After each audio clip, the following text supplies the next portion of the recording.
मंजिलें उन्हीं को मिलती है जिनके सपनों में जान होती है।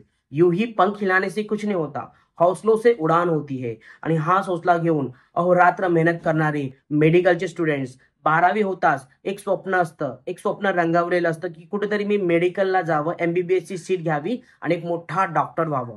त्यासाठी मेहनत करतात सामान्य तळागाळातील विद्यार्थी आणि त्यांच्या स्वप्नावरती जर पाणी पडलं तर काय होईल? नमस्कार मित्रांनो, मी संदीप वानकडे आणि आज या व्हिडिओमध्ये विद्यार्थ्यांवरती जो अन्याय झालेला आहे, त्या अन्यायाला आपण येथे वाचा फोडणार आहोत. मित्रांनो, नीट नॅशनल एंट्रन्स एलिजिबिलिटी टेस्ट ही जी नीट एक्झाम आहे, ही प्री मेडिकल एक्झाम असते. जे विद्यार्थी मेडिकलला जाऊ इच्छितात किंवा भविष्यामध्ये चांगले डॉक्टर होऊ इच्छितात, त्यांच्यासाठी ही टेस्ट असते. ही टेस्ट एनटीए मतलब नॅशनल टेस्टिंग एजन्सी कंडक्ट करते. आता यावर्षी असं झालं ना, की हा निकाल लागला 4 जूनला. त्याच दिवशी ज्या दिवशी निवडणुकीचे निकाल आले. हा निकाल 14 जूनला लावण्यात येणार होता, परंतु तो 4 जूनला डिक्लेअर करण्यात आला.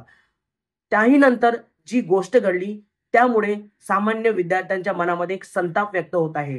आणि ती गोष्ट म्हणजे की नीटची एक्झाम टोटल 720 गुणांची असते आणि या टेस्टची पातळी थोडीशी काठिण्यपूर्ण असते. 12वीच्या नंतर विद्यार्थ्यांना ही टेस्ट द्यावी लागते, ज्याच्यामध्ये फिजिक्स, केमिस्ट्री आणि बायोलॉजी हे असे 3 विषय असतात आणि टोटल 720 गुणांची ही परीक्षा असते.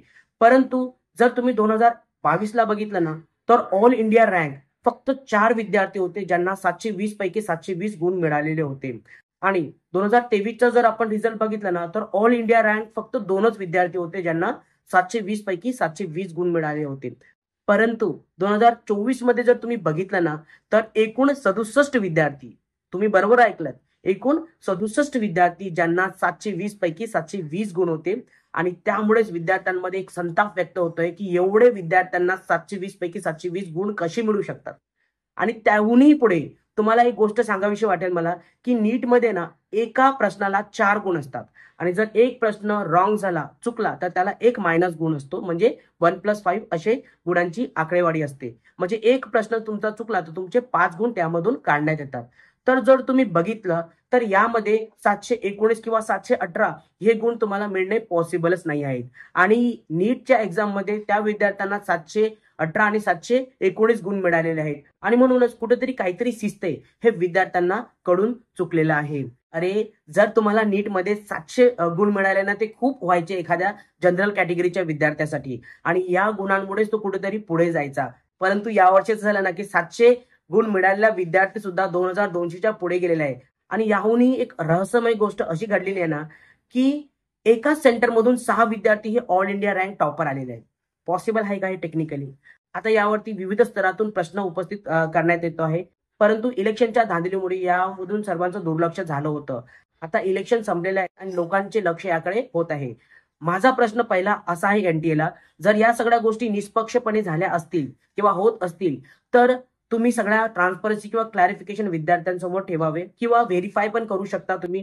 कारण विद्यार्थी जो अहोरात्र मेहनत करतो, परिश्रम घेतो, त्या विद्यार्थ्यांना कुठेतरी खच्चीकरण होण्यासारखं वाटत आहे. आणि दुसरी गोष्ट म्हणजे जी मी तुम्हाला सांगितलं, 718 आणि 719 गुण ज्या विद्यार्थ्यांना मिळालेले आहेत, एनटीए कडून असं क्लॅरिफिकेशन देण्यात आलेलं आहे की त्यांना ग्रेस मार्क्स दिले होते. त्या विद्यार्थ्यांना पेपर सॉल्व्ह करण्यासाठी वेळ मिळाला नव्हता, म्हणून त्यांना ग्रेस मार्क्स दिले होते. आता तुम्ही मला सांगा की ग्रेस मार्क्स कधी आणि कशी द्यायची यामध्ये सुद्धा ट्रान्सपरन्सी दिसून येत नाही आहे. आणि म्हणून यासाठी एनटीएने एक ट्रान्सपरन्सी आणि क्लॅरिफिकेशन द्यावे. कुठेतरी संशयाला एक वाद फुटतोय आणि तो संशय अगर विद्यार्थ्याच्या मनामध्ये असेल, जर कुठलाही सामान्य विद्यार्थी नीटची एक्झाम द्यायला जाईल ना, तर ह्या सगळ्या गोष्टी बघून तो कुठेतरी पाठी फिरेल. आणि म्हणून भारत सरकारने आणि सामान्य लोकल पॉलिटिशियनने यामध्ये लक्ष घालणं अगत्याचं आहे. विद्यार्थ्यांचं खच्चीकरण होता कामा नाही आहे. मित्रांनो, तुम्हाला काय वाटते? तुमची काय प्रतिक्रिया आहे की यामध्ये काही भ्रष्टाचाराची ठिणगी पडलेली आहे का किंवा होऊ शकते का? आपण फक्त प्रश्न उपस्थित करतोय, उत्तर आपल्याला लवकरच मिळेल. व्हिडिओ संपूर्ण बघितल्याबद्दल धन्यवाद.